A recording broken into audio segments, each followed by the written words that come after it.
Runners, do you suffer from numb, tingling feet? Do they sometimes throb? Are your muscles of your foot stiff? Do you sometimes have balance problems, tripping problems?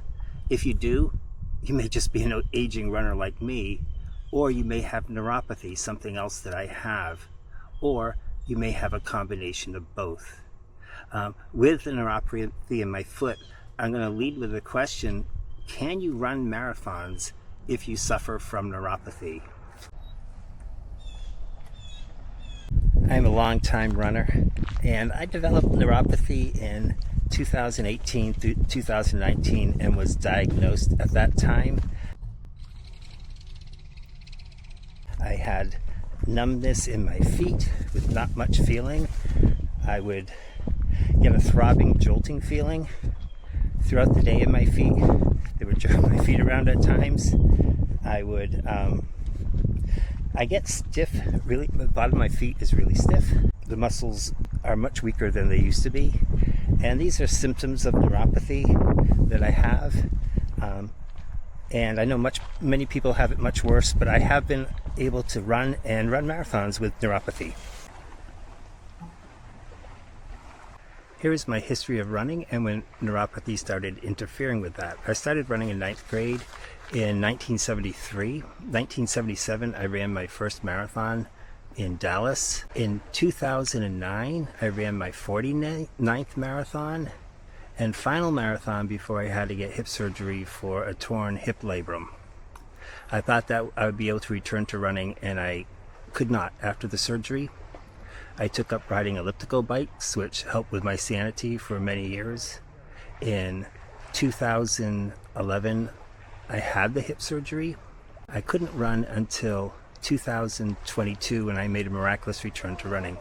In 2023, I ran my first marathon. Now, I had already been diagnosed with neuropathy, and it was a bothersome thing, but I ran my first marathon, the Cape Cod Marathon, since neuropathy, and it was my 50th marathon. I qualified for Boston, and last spring in 2025, I ran the Boston Marathon. So yes, I have run marathons with neuropathy. It wasn't easy, and there's no guidebook, and I need to say, as Dr. George Sheehan famously said in the 1970s, he was a runner, philosopher, author of books.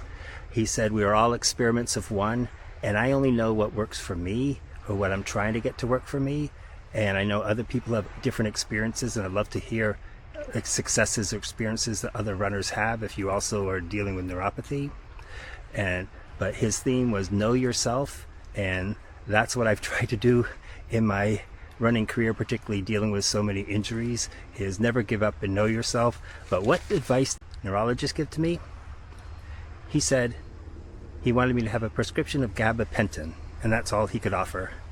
I took the script for that, went home, read about it, and I said, not in a million years, and that's the last I've seen a doctor for my neuropathy specifically as of yet. So definitely I have to find my own way of how to run marathons with neuropathy.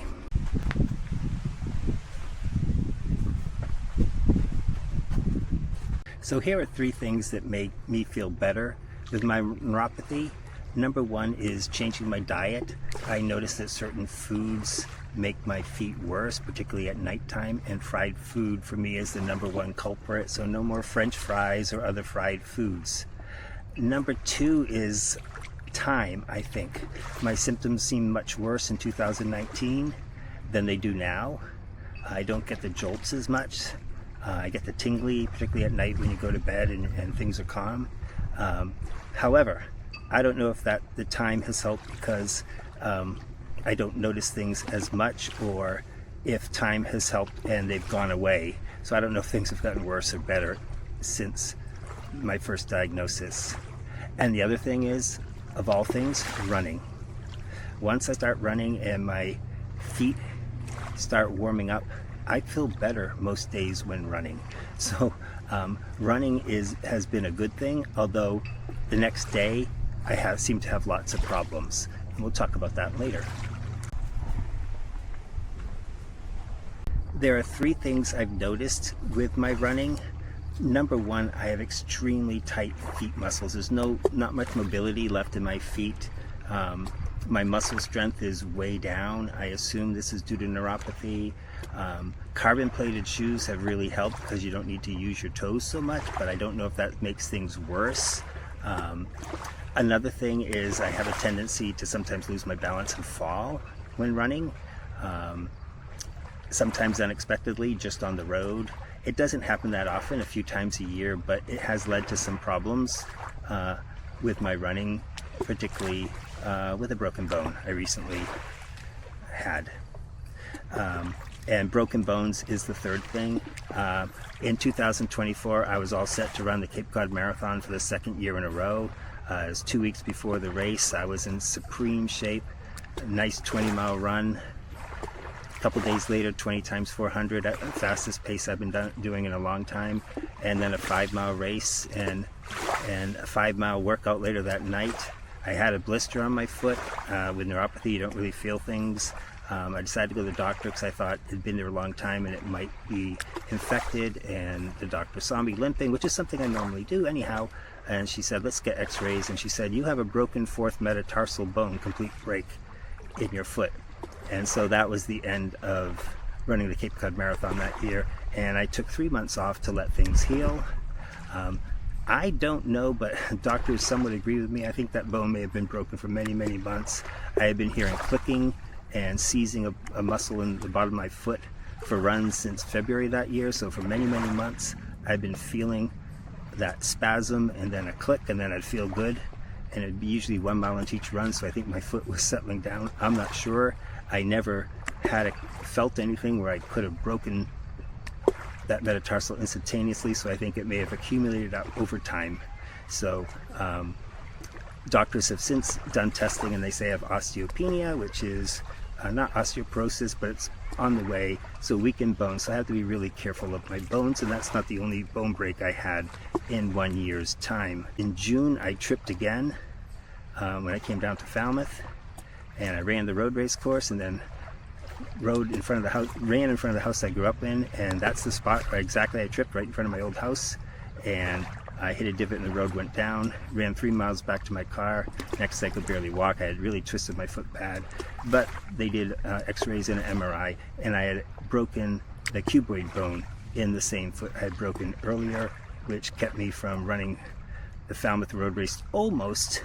I did it with 2 months of healing and only 9.5 miles of training this August. That's another problem I'm worried about, is broken bones on my feet and not being able to feel them. There are 3 additional problems I've had that go along with the neuropathy in some way, or that also impact my running. Number 1, of course, is the 2 broken bones in 9 months. That may be a result of what I found out also in June after my second broken bone, that I had a neuroma on my right foot, which is a nerve impingement type thing, and it felt like I was walking on marbles all the time, or glass feet, particularly with the tight feet I have. So I was always uncomfortable, particularly after running or walking around barefoot in the house.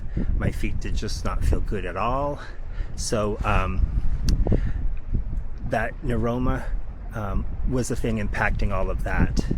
And additionally, the year prior, I was getting a lot of calluses on the foot pad of both sides of my 5th metatarsal, and a podiatrist had to remove those 5 times. He just took out his scalpel with no pain relieving help at all, but it really didn't matter because I didn't feel much at all due to the neuropathy. Those things have impacted my running somewhat, because you have to stop, and particularly the neuropathy, when you don't feel things, you have to take care that things don't turn into major problems. So there are 3 things I'm trying, and I can report on later to see if they will help with my muscle tightness and balance. Number 1 is the Castle Flex stretcher, and I'm seeing that if I can stretch out particularly the bottom of my feet a bit more. The other is the Tend focal vibration device, and I've been using that to see how it works. And then I am also took out something I bought years ago called a blackboard for your feet, and I never really used it much or even tried to figure out how to use it, and I've been using that the past couple of weeks, and I'm finding that quite an interesting one, and it seems to be working a bit for me. So I might report about those devices later to see if they can help me, particularly with muscle stiffness on the bottom of my feet and other muscles in my body as I deal with not only neuropathy but aging. Goal number 2 is to run the cheap marathon next April. I did qualify for Boston, but I just missed the cutoff time by a couple minutes, so I won't be running that. And then in 2027 to run another marathon, which will mark 50 years from running my first marathon in 1977 in Dallas. With 50 years from my first marathon coming up, you might be interested in my video of 50 years of running the Falmouth Road Race, which happened this August. If you suffer with neuropathy, please let me know what works for you. I'd be very interested and curious to find out. I'm adding this to my video because I forgot to mention a couple of practical things that I do to help me feel better with neuropathy and to run better with neuroma. For vitamins, I've tried many different things. There are many different suggestions from people with neuropathy. The ones I think do the best, if much of anything, is alpha lipoic acid. I get the RALA kind and not just ALA for alpha lipoic acid, and that one I think seems to make a bit of a difference. I also use vitamin B12 pills and vitamin B complex pills. I try not to have vitamin B6 in there because I'm told that can make neuropathy worse. So those are the ones that I in particular use. As for the neuroma, the podiatrist that was treating my broken foot, recently he just couldn't wait to try to sell me on a pair of orthotics. I've known from my past history that orthotics do not work with the biomechanics of my body. So I got some insoles with metatarsal pads, and that's made a world of difference. I use them in my daily walking around in shoes. They seem to help splay the foot out a bit more and take the pressure off the neuroma, so those have been helpful. However, when I run with them, it throws things off in my body and they do not work for me.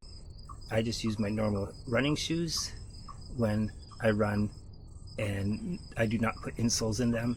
I also found a pair of insoles that were made of carbon fiber, and instead of a metatarsal pad, they had a cutout there, and they also had some extensions for the big toe, and I really like walking in those. The cutout helps take the pressure off the neuroma. The problem with those is that when I tried running in them, boy did I get a massive blister. So again, those do not work while running, but they do a great job if I put them in my daily shoes.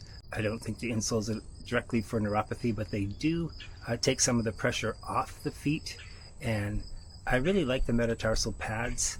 You don't notice them at all in the insoles.